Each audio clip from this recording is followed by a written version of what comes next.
One Story, 6. Génesis octubre de 11. La genealogía y la Torre de Babel. En la Biblia, las genealogías nunca están ahí para ser ignoradas ni son simples listas aburridas de nombres. La Biblia es la palabra de Dios. Y nada de lo que está escrito en ella puede ser añadido ni quitado.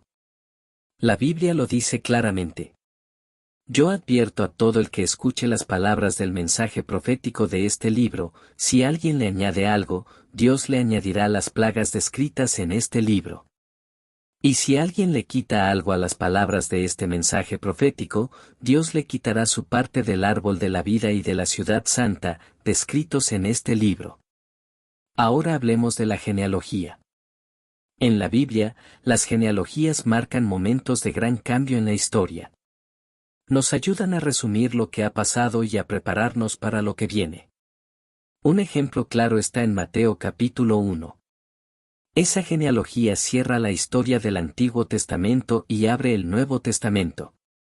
Otro ejemplo está en 1 Crónicas, capítulos 1 al 9.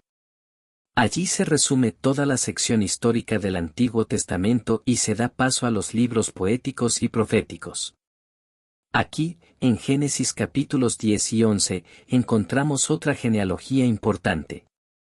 Aparece justo después del diluvio, cuando Dios juzgó al mundo y destruyó todo ser viviente, menos a la familia de Noé, y justo antes del llamado de Abraham, el hombre de fe.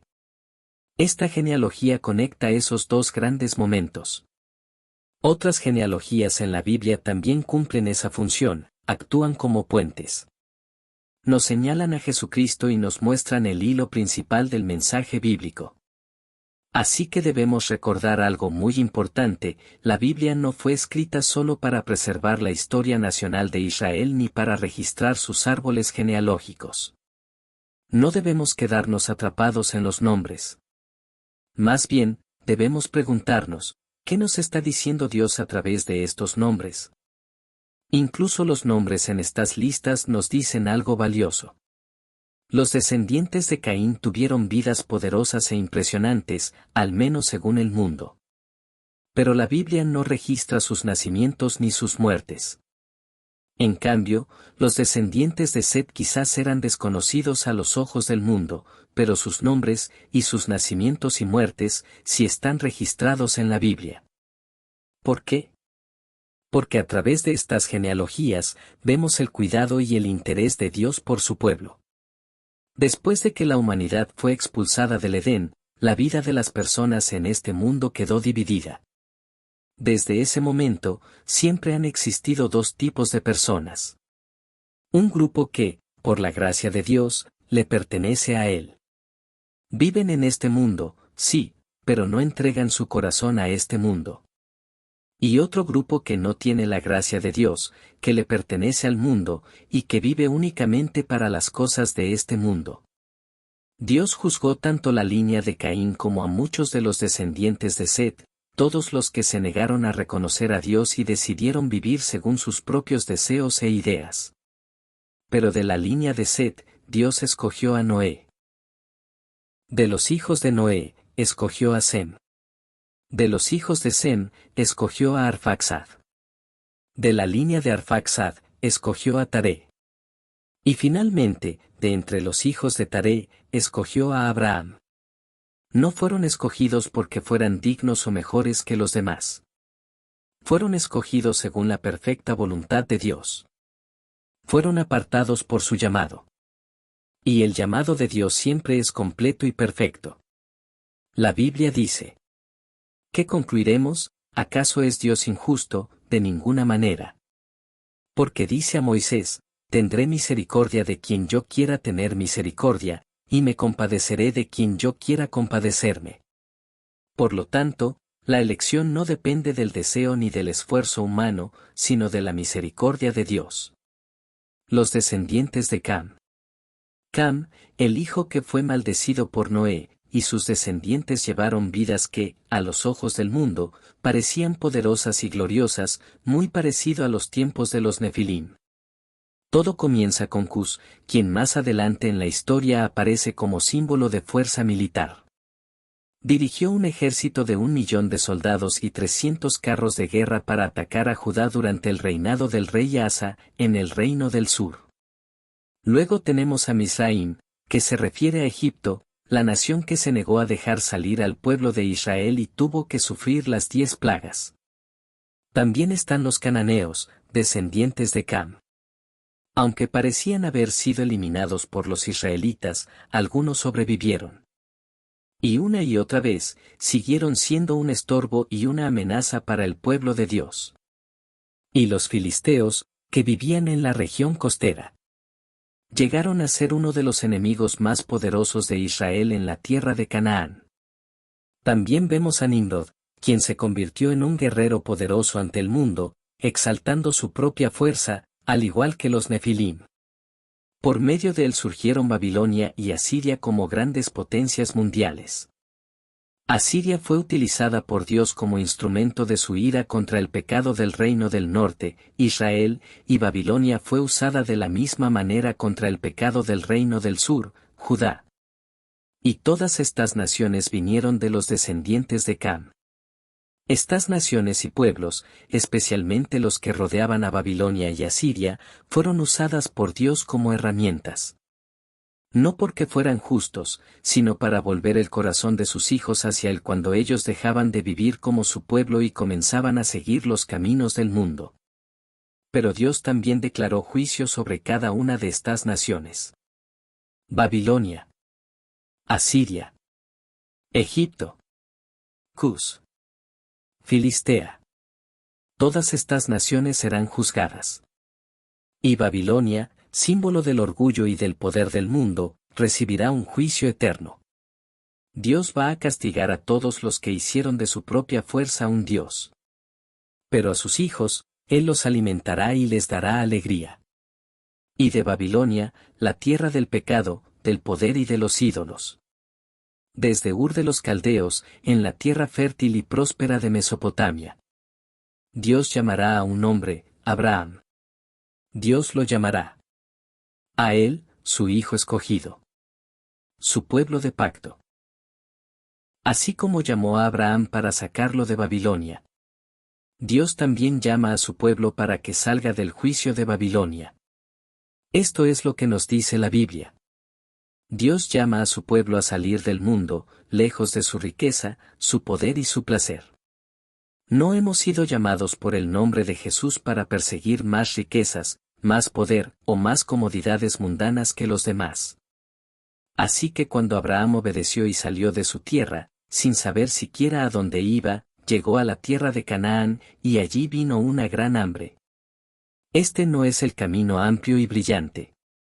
Es el camino angosto. Y ese es el camino al que Dios ha llamado a su pueblo. El reino de Nimrod. Incluso dentro de la genealogía de los descendientes de Noé, los hijos de Cam siguen jactándose de su fuerza y de su gloria mundana. Antes del diluvio, vimos a los Nefilim, guerreros famosos, que vivían como querían y llenaron el mundo de maldad. Ahora, entre los descendientes de Cam, aparece un hombre llamado Nimrod. Su nombre significa el rebelde o el que se opone. La Biblia lo llama el primer hombre poderoso en la tierra y un valiente cazador delante del Señor. A primera vista, las palabras cazador o guerrero pueden sonar positivas, pero en realidad, él era un tirano, un opresor. Nimrod no cazaba animales solamente. Cazaba personas. Era un conquistador violento que se deleitaba en la guerra. Y estaba delante del Señor, no en adoración, sino en rebelión.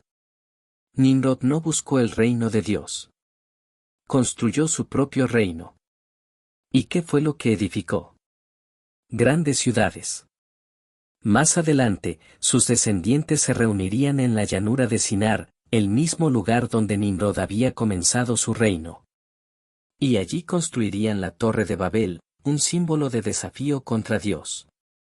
Eso es lo que hace el mundo. Sigue oponiéndose a Dios. Se jacta de su propio poder.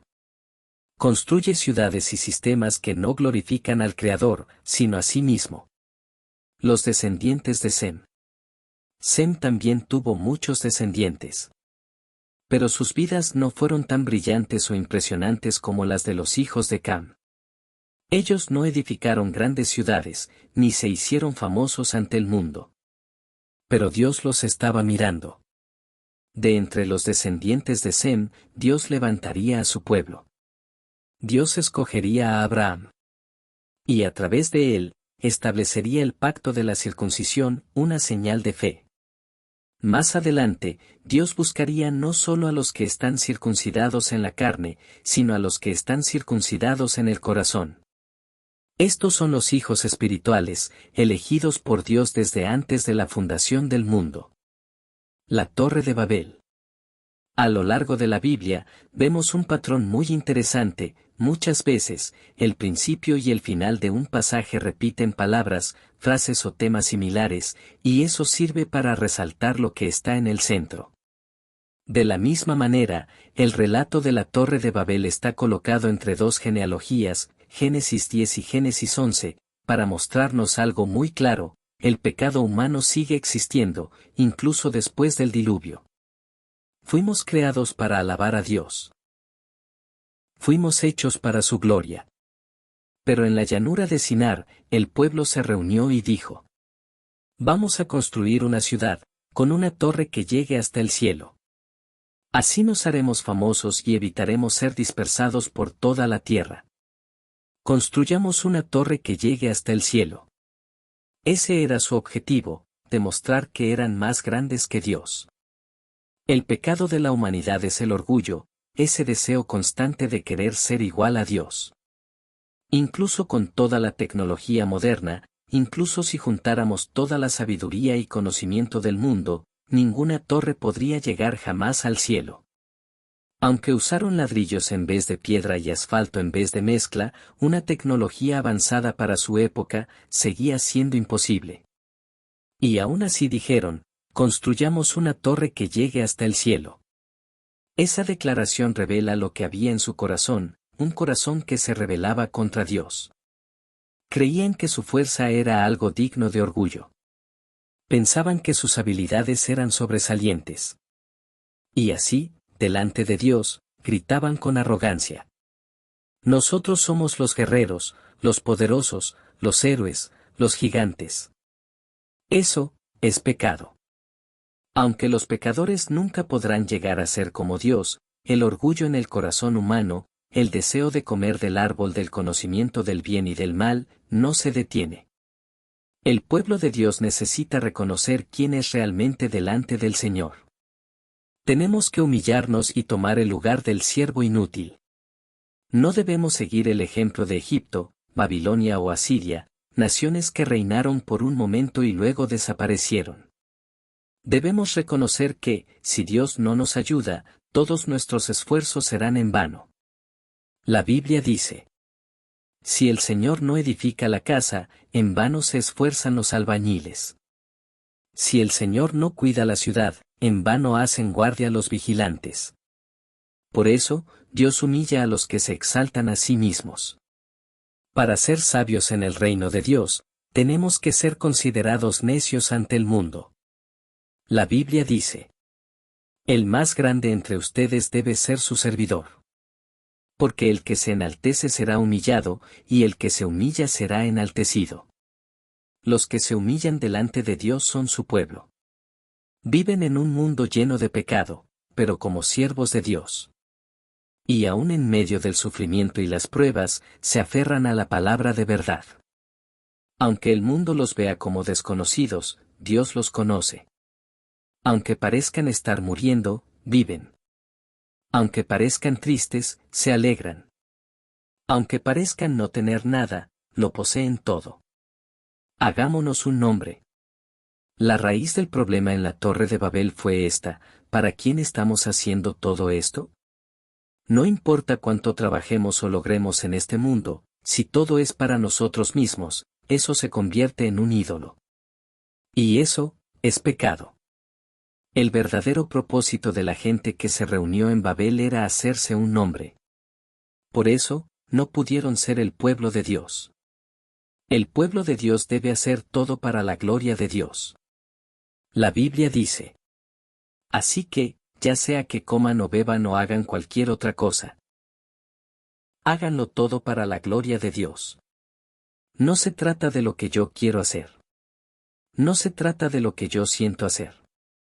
Se trata de lo que Dios quiere hacer a través de mí, y de lo que le agrada a Él. La Biblia dice: no se amolden al mundo actual, sino sean transformados mediante la renovación de su mente. Así podrán comprobar cuál es la voluntad de Dios, buena, agradable y perfecta. Y ahora, Dios le dará a su pueblo, a sus hijos, un nombre que Él ama. Ese nombre es Abraham. Ese nombre es Israel. Ese nombre es cristiano. No debemos ponernos nombre a nosotros mismos. No debemos vivir para nuestro propio nombre. Toda nuestra vida debe ser vivida para glorificar el nombre de Dios, y solo su nombre. La Biblia dice: no a nosotros, Señor, no a nosotros, sino a tu nombre sea la gloria, por tu amor y tu fidelidad. Jesucristo vino a esta tierra como Dios, como el Hijo de Dios. Pero vivió únicamente para hacer la voluntad del Padre. La cruz de Jesús fue considerada una maldición por el mundo. Pero para Jesús, el Hijo del Hombre, la cruz fue su gloria. Y fue la gloria de Dios. Para que no seamos dispersados. Repitámoslo una vez más. Lo que hacemos importa, pero el propósito detrás de lo que hacemos importa aún más. En Babel, la gente decía que no quería ser dispersada.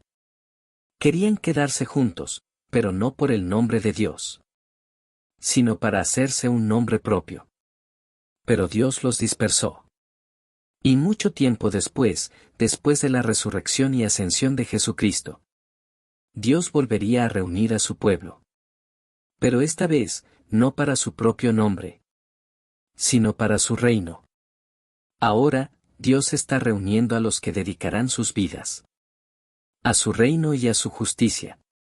Dios los está uniendo, para que por medio de ellos, el Evangelio del reino sea predicado hasta los confines de la tierra. Aquellos que están unidos en Cristo pueden también ser unidos por la plenitud del Espíritu Santo. La Biblia dice: después de orar, el lugar donde estaban reunidos tembló. Todos fueron llenos del Espíritu Santo y proclamaban la palabra de Dios con valentía. Todos los creyentes estaban unidos de corazón y mente.